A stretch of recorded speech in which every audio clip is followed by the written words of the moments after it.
সবাইকে বাংলা এক্সক্লুসিভ চ্যানেলে আবারও স্বাগত জানাই। আজ আমরা আলোচনা করব নবম শ্রেণীর বাংলা পাঠ্য বইয়ের অন্তর্ভুক্ত প্রথম পাঠ্য কলিঙ্গ দেশে ঝড় বৃষ্টি কবিতাটি। চলো তাহলে শুরু করা যাক।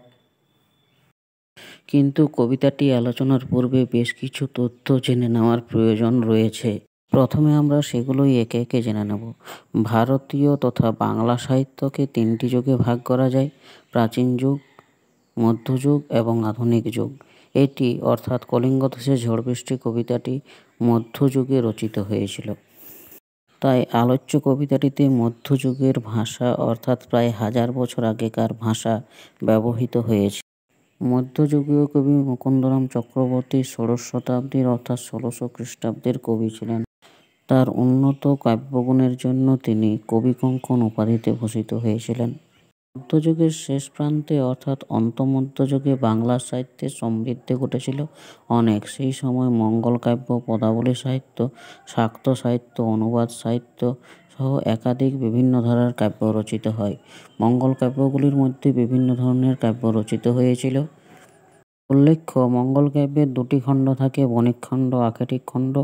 আলোচ্য কবিতাটি আক্ষেপিক খণ্ডের অন্তর্ভুক্ত। মুকুন্দরামের লেখা চণ্ডীমঙ্গলটির নাম অভয়মঙ্গল। কলিঙ্গ দেশের পরিচয়।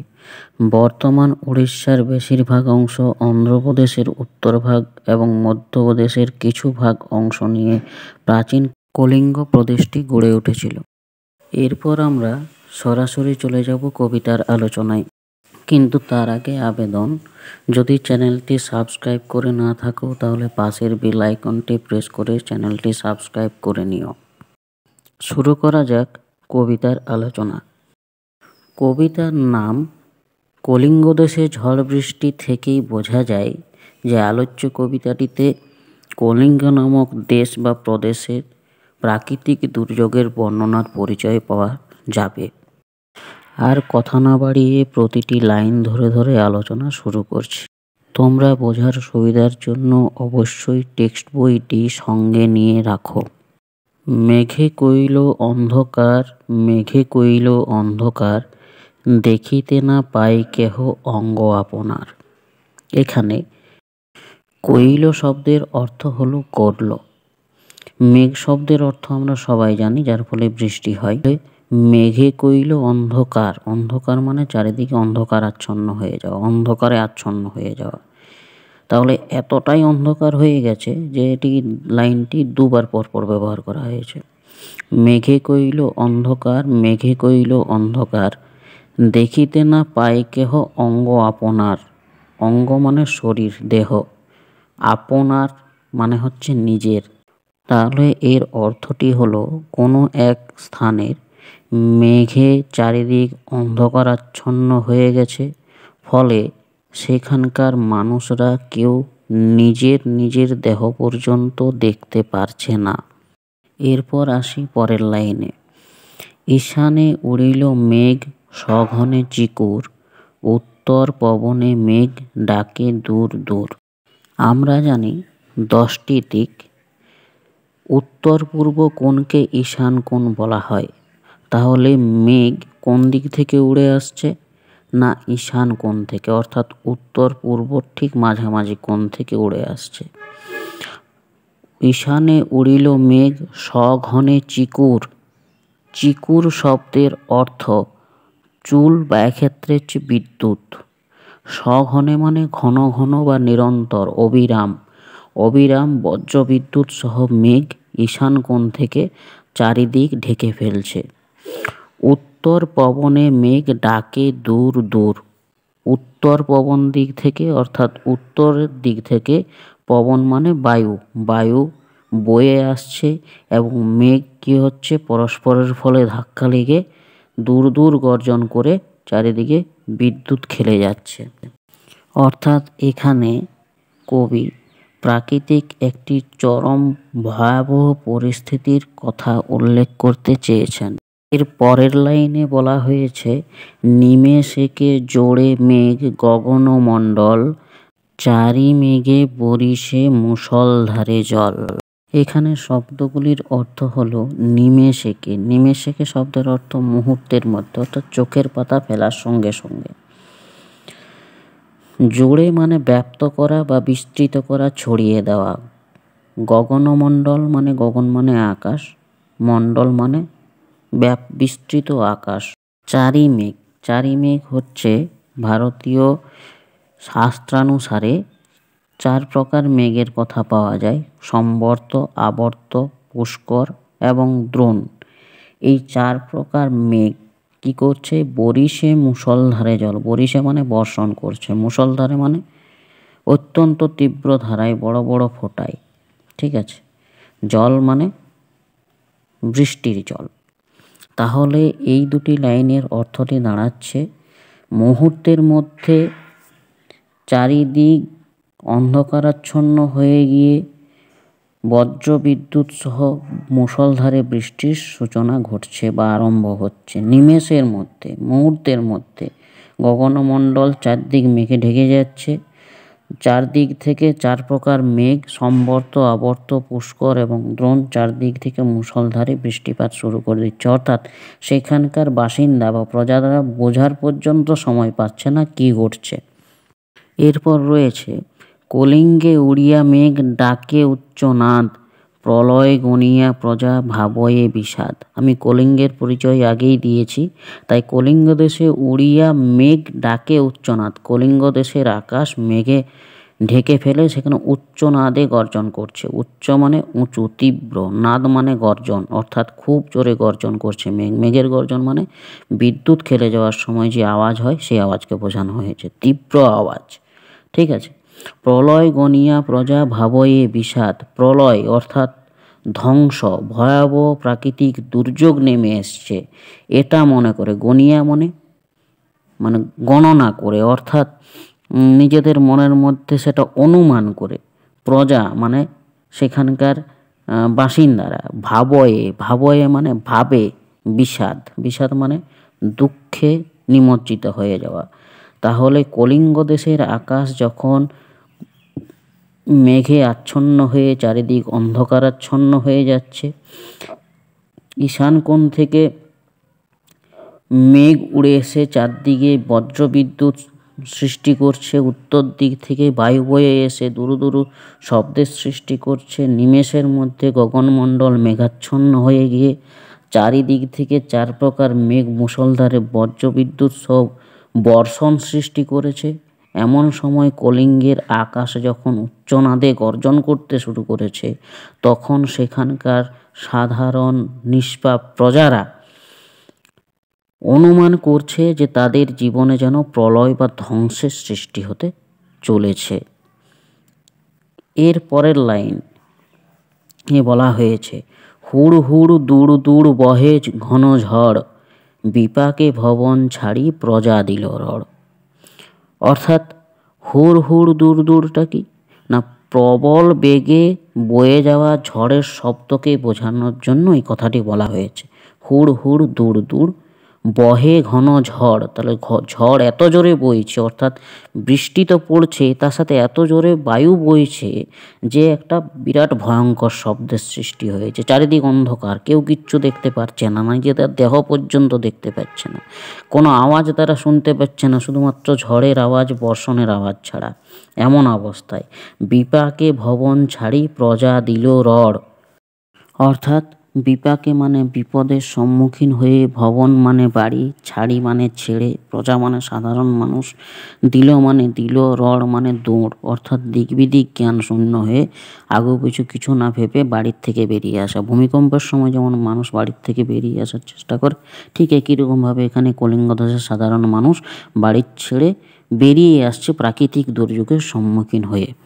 Bangla exclusive YouTube channel community অংশে প্রশ্ন উত্তর আলোচনার সুযোগ যেমন রয়েছে, তেমনিভাবেই বাংলা এক্সক্লুসিভ ফেসবুক পেজেও দেওয়া হয় বেশ কিছু তথ্য এবং বিভিন্ন ধরনের আপডেট সহ ভিডিও। তোমরা সেখানেও যোগাযোগ করতে পারো বা যুক্ত হয়ে যেতে পারো আমাদের সঙ্গে। তাহলে প্রথম অংশে সামগ্রিকভাবে হঠাৎ সৃষ্টি হওয়া প্রাকৃতিক ভয়াবহ পরিস্থিতিতে প্রজারা হতচকিত হয়ে বেরিয়ে আসছে ঘর থেকে। এরপর আসা যাক দ্বিতীয় পৃষ্ঠের আলোচনায়। ধুলে আচ্ছাদিত হইল যে ছিল হরিত, উলটিয়া পড়ে শস্য, প্রজা চমকিত। ধুলে শব্দের অর্থ ধুলোই, হরিত শব্দের অর্থ সবুজ বর্ণ, আচ্ছাদিত শব্দের অর্থ ঢেকে যাওয়া বা আচ্ছাদন, ঢাকা, উলটিয়া মারা, চমকিত মানে চমকে ওঠা। তাহলে কি দাঁড়াচ্ছে? ধুলোয় আচ্ছাদিত হয়ে গেল যা কিছু হরিত বর্ণ অর্থাৎ সবুজ ছিল। সমস্ত গাছপালা ঝড়ের ফলে তার সবুজ রইল না, সমস্ত কিছুই ধুলোয় আচ্ছাদিত হয়ে গেল। ওলটিয়া পরে শস্য, প্রজা চমকিত, যা কিছু শস্য ছিল খেতে খামারে সমস্ত কিছুকে উল্টে পড়ছে, সমস্ত শস্য নষ্ট হয়ে যাচ্ছে।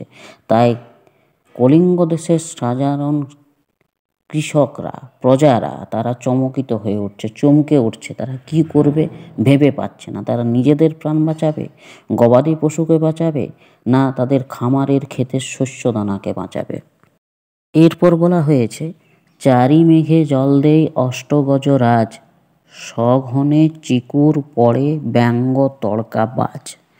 অর্থাৎ ভারতীয় প্রাচীন পুরাণ অনুযায়ী মনে করা হয় 8টি হাতি অর্থাৎ ঐরাবত, পণ্ডরিক, বামন, কুমুদ, অঞ্জন, পুষ্পদন্ত, সার্বভৌম এবং সুপ্রতীক, এই 8টি হাতি হলো পৃথিবীর রক্ষাকর্তা।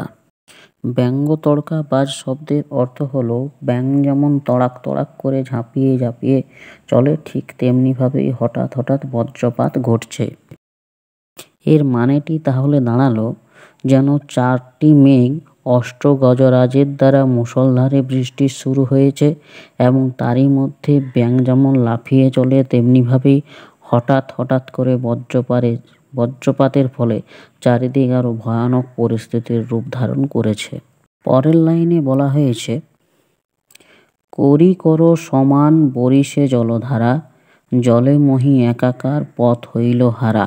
অর্থাৎ করি করো শব্দের অর্থ হলো হাতির সুর, জলধারা শব্দের অর্থ হলো জলের ধারা অর্থাৎ জলবর্ষণের কথা বোঝানো হয়েছে।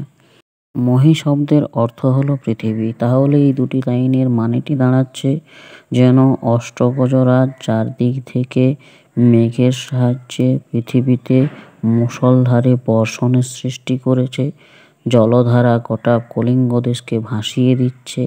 তার ফলে যেন জলে মহি একাকার পথ হইল হারা, সমস্ত কলিঙ্গ দেশে পৃথিবীতে যেন আর কোনো পথ বলে কিছু আর রইল না, চারিদিক জলে জলাকার হয়ে গেছে। এরপর কবি বলেছেন, ঘন ঘন শুনি চারি মেঘেরও গর্জন, কারো কথা শুনিতে না পাই কোনো জন। তাহলে ঘন ঘন অর্থাৎ খুব বারংবার মেঘের গর্জন যখন চারদিক থেকে শোনা যাচ্ছে, তখন কারো কোনো কথা কেউ শুনতে পাচ্ছে না। অন্ধকারাচ্ছন্ন মেঘের গর্জনে, ঝড়ের শব্দে চারিদিক একেবারে ভয়ঙ্কর রূপ ধারণ করেছে, কেউ কোনো কথা শুনতে পাচ্ছেন না। এমন অবস্থায় পরিচ্ছন্ন নাহি সন্ধ্যা দিবস রজনী, কলিঙ্গে সঙ্গরে সকল লোকে যে জৈমিনী।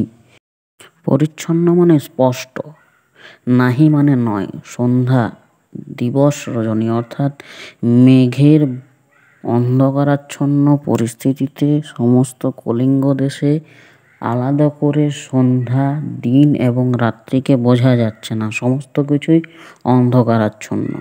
কলিঙ্গে সঙ্গরে সকল লোকে যে জৈমিনী। এমন অবস্থায় কলিঙ্গ দেশের সাধারণ প্রজারা কি করছে?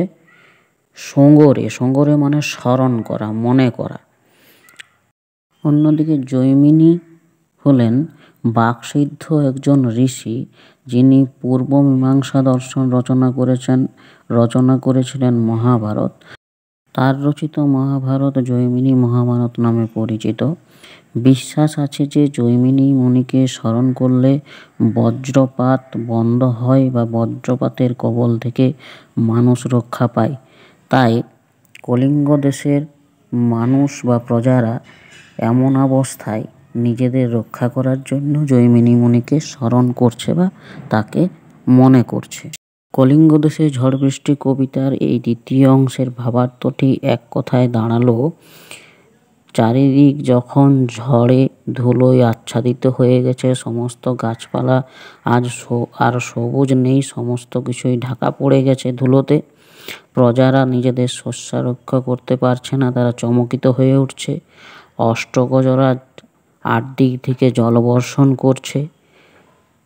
সঘনে চিকুর মেঘ হঠাৎ হঠাৎ করে বজ্রপাতের সৃষ্টি করছে। হাতির সুর থেকে যেন বর্ষণ হচ্ছে, এমন মুষলধারে জলবর্ষণ বা বৃষ্টি পড়ছে। সমস্ত কলিঙ্গ দেশে পথ বলে কিছু নেই, সমস্ত দিক জলে জলাকার হয়ে গেছে এবং কেউ কারো কথা শুনতে পাচ্ছে না, এতই ঘন ঘন বজ্র বিদ্যুৎ কলিঙ্গ দেশের আকাশে খেলা করছে।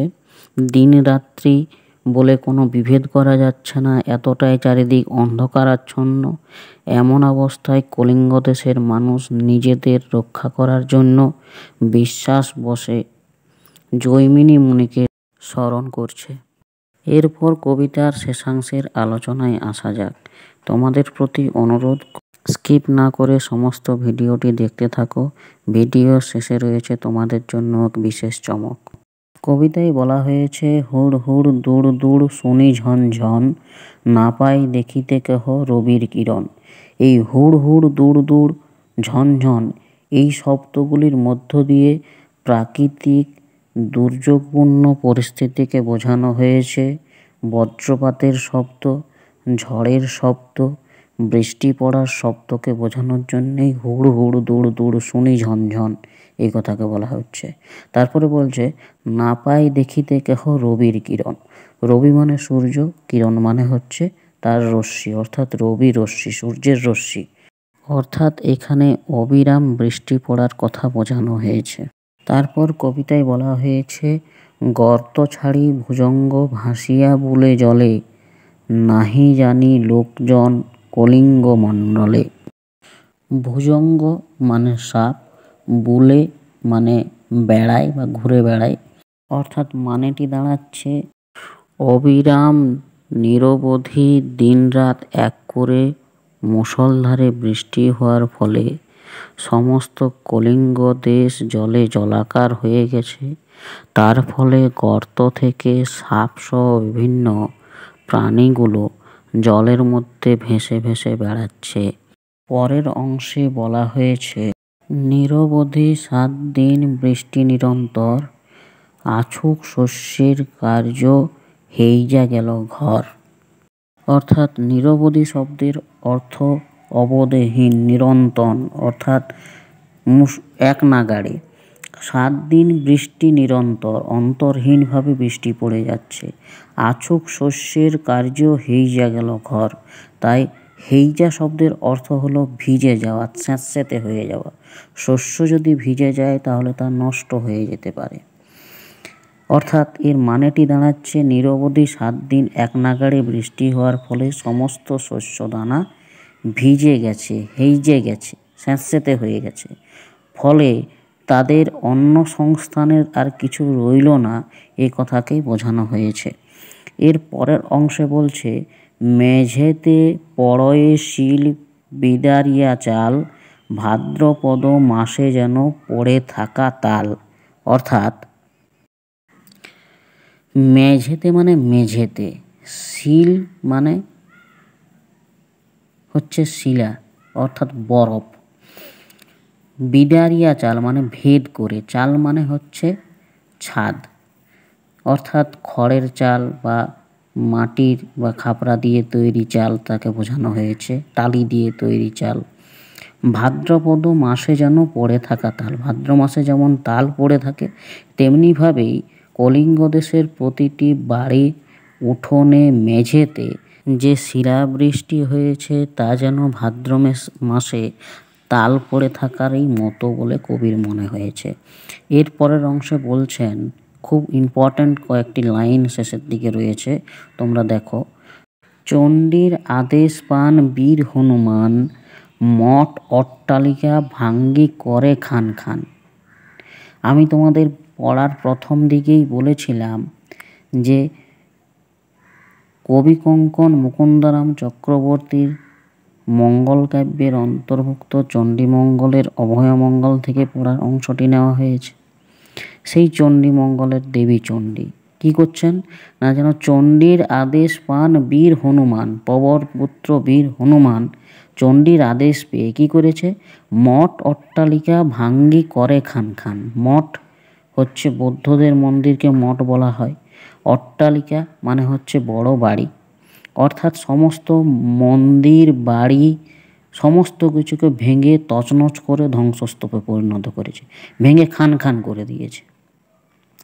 চারিদিকে বহে ঢেউ পর্বত সমান, মুষলধারে নিরন্তর 7 দিন বৃষ্টি পড়ার ফলে যে জলাকার হয়ে গেছে কলিঙ্গ দেশ, তার ফলে যেন পর্বত সমান ঢেউ বয়ে যাচ্ছে চারিদিক দিয়ে। উঠে পড়ে ঘরগুলা করে দলমল, সমস্ত ঘর যেন ভেসে যাবে, এবার আর কোনো কিছু করার নেই। তাহলে এমন একটি প্রাকৃতিক দুর্যোগ, ভয়াবহ পরিস্থিতি তৈরি হয়েছে সমস্ত কলিঙ্গ দেশে, যা যেন চণ্ডীর আদেশ পেয়ে বীর হনুমানই করেছেন। এরপরের অংশে বলেছে, চণ্ডীর আদেশে ধাই নদ নদীগণ, অম্বিকা মঙ্গল গান শ্রী কবি কঙ্কন। অর্থাৎ যেন চণ্ডীর আদেশ পেয়ে সমস্ত নদ নদীগণ কলিঙ্গ দেশের উপর দিয়ে বয়ে যাচ্ছে, এর থেকে রক্ষা করার কারোর যেন কোনো ক্ষমতা নেই। তাই কবি শেষাংশে বলেছেন, চণ্ডীর আদেশে ধাই নদ নদীগণ, অম্বিকা মঙ্গল গান শ্রী কবি কঙ্কন। অর্থাৎ শ্রী কবি কঙ্কন আমরা জানি মুকুন্দরাম চক্রবর্তী উপাধি পেয়েছিলেন, তিনি তাই কবিতার একেবারে শেষাংশে এসে অম্বিকা মঙ্গল গান, অম্বিকা হচ্ছে দেবী চণ্ডীর আরেক নাম, মা দুর্গারই এইগুলো তো নাম এক একটা, তাই অম্বিকা মঙ্গল গান অর্থাৎ দেবী চণ্ডীর স্তুতিমূলক গান অর্থাৎ তার গুণগান যেন কবি কঙ্কন মুকুন্দরাম চক্রবর্তী কবিতার শেষে এসে তিনি করছেন, বা এই পদটির শেষে এসে দেবী চণ্ডীর গুণগান বা স্তুতি করছেন। এই যে কবিতাংশটির শেষে কবি কঙ্কন মুকুন্দরাম চক্রবর্তী নিজের পরিচয় দিলেন, এই জিনিসটাকেই সাহিত্যে ভণিতা বলা হয়। অর্থাৎ যেখানে কবি নিজের পরিচয় বা পদকর্তা নিজের পরিচয় দিয়ে থাকেন। এই ভণিতা শব্দটি গ্রামাঞ্চলে বা ঝুমুর গানের ক্ষেত্রে ভন্তা নামে পরিচিত। তাহলে এই ভণিতার মধ্য দিয়েই কবি তার নিজের পরিচয় দিচ্ছেন। তোমাদের পরীক্ষা অনেক সময় প্রশ্ন থাকে যে ভণিতা কী বা ভণিতা কী কাজে ব্যবহৃত হয়। যাই হোক, কবিতার এই শেষাংশটির ভাবার্থটি তাহলে এক কথায় দাঁড়ালো যে চারিদিক থেকে মুষলধারে হুড় হুড় দৌড় দৌড় ঝনঝন করে ঝড় বৃষ্টি সহ একটা প্রাকৃতিক দুর্যোগের সৃষ্টি হয়েছে। সূর্যের আলো দেখা যাচ্ছে না, গর্ত থেকে সাপগুলো বেরিয়ে জলের মধ্যে কলিঙ্গ দেশে চারিদিকে ভেসে ভেসে বেড়াচ্ছে। নিরবধি 7 দিন ধরে মুষলধারে নিরন্তর বৃষ্টি হওয়ার ফলে সমস্ত শস্য নষ্ট হয়ে গেছে, হেজে গেছে, স্যাঁতসেঁতে হয়ে গেছে। ফলে কলিঙ্গ দেশের প্রজাদের সংবৎসরের খাদ্যের সংস্থান বলে আর কিছু রইল না। মেঝেতে পড়ে থাকা শিলাবৃষ্টির ফলে চারিদিক চালগুলো ভেঙে গেছে, তাল পড়ে থাকার মতোই মেঝেতে শিলা পড়ে রয়েছে, অর্থাৎ বরফ টুকরো পড়ে রয়েছে। যেন কবি এখানে মনে করছেন চণ্ডী দেবীর আদেশেই বীর হনুমান, পবনপুত্র হনুমান সমস্ত মঠ অট্টালিকা ভেঙে তছনছ করে দিয়েছেন, খান খান করে ধ্বংসস্তূপে পরিণত করেছেন। চারিদিক থেকে বয়ে চলা ঢেউগুলো মনে হচ্ছে যেন পর্বতের সমান উঁচু হয়ে রয়েছে, অর্থাৎ এত পরিমাণে সমস্ত কলিঙ্গ দেশে বন্যার সৃষ্টি হয়েছে। ঘরগুলো সব দলমল করে ভেঙে ভেঙে পড়ছে, তা সেগুলো ভেসে ভেসে যাচ্ছে। কবিতায় তারপরে কবি বলেছেন যেন নদ নদীগুলো সমস্তই দেবী চণ্ডীর আদেশে কলিঙ্গ দেশের উপর দিয়ে বইতে শুরু করেছে। অম্বিকা মঙ্গল গান কবি শ্রী কঙ্কন। অর্থাৎ কবিতার শেষাংশে এসে কবি আবার ভণিতা দিয়ে নিজের পরিচয় স্বরূপ কবি কঙ্কন শব্দটির ব্যবহার করে, উপাধিটির ব্যবহার করে বোঝাতে চেয়েছেন অম্বিকা মঙ্গল গান গেয়ে তিনি দেবী চণ্ডীরই স্তুতিস্বরূপ কোনো গান গাইতে চেয়েছেন। এরপর কিছু গুরুত্বপূর্ণ প্রশ্ন।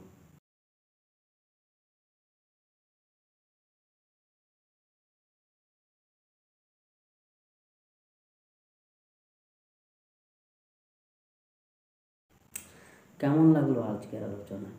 ভালো লাগলে অবশ্যই একটা লাইক এবং কমেন্ট করে দিও, ছড়িয়ে দিও বন্ধুদের মাঝে এবং সাবস্ক্রাইব করে পাশে থেকো। সকলকে অসংখ্য ধন্যবাদ।